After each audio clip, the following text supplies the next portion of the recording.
ಅಂದರೆ first finalist of ಗಾನ ಸಿಂಚನ season 1 ನೋಡಾಯಿತು.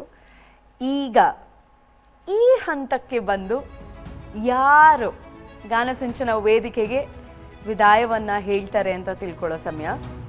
ಒಂದು ಸಣ್ಣ ಡಿಸ್ಕ್ರಿಪ್ಷನ್ ಕೊಡ್ತೀನಿ.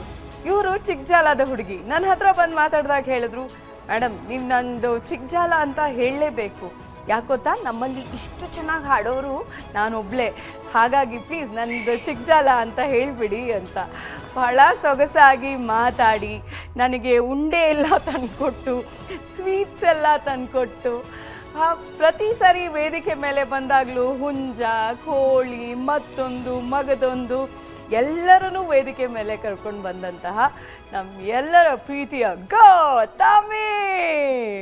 ಸಹಜ ಸಾವಯವ ಭೋಜನ,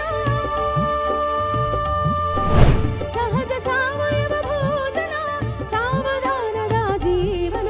ಓಂ ತನನ ತನನ ತನನ, ಓಂ ತನನ ತನನ ತನನ. Gautami, you finally going? No ಇಲ್ಲ, ನಾನು ನಿಜವಾಗ್ಲೂ ಬೇಜಾರಿಲ್ಲ ಮ್ಯಾಮ್, ತುಂಬ ಖುಷಿ ಇದೆ. ಯಾಕಂದ್ರೆ ಇಲ್ಲಿ ನಾನು ಇದನ್ನ ದೇವಸ್ಥಾನ ಅನ್ಕೊಂಡೆ. ನಾನು ಪ್ರತಿ ಸಲ ಅಲ್ಲಿ ನಿಂತ್ಕೊಳ್ತಿದ್ದೆ. ದೇವಸ್ಥಾನದಲ್ಲಿ ಯಾವಾಗಲೂ ಬಲಗಡೆನೆ ನಿಂತ್ಕೋಬೇಕು, ದೇವರು ಆಶೀರ್ವಾದ ಮಾಡ್ತಿದ್ರು. ಸೊ ಈ 3 ಜನ ನನ್ನ ಪಾಲಿನ ದೇವರು ಅಂತ ನಾನು ಭಾವಿಸಿದ್ದೆ. ಸೊ ಹಾಗಾಗಿ ಬಲಗಡೆಯಿಂದ ಯಾವಾಗಲೂ ಅಸ್ತು ಅಂತ ಇದ್ರು. ಸೊ ಇವತ್ತೆಲ್ಲ ಒಂದು ಸಣ್ಣ ಇಷ್ಟ ಅಂದ್ಕೊಳ್ತೀನಿ ಅಷ್ಟೇ.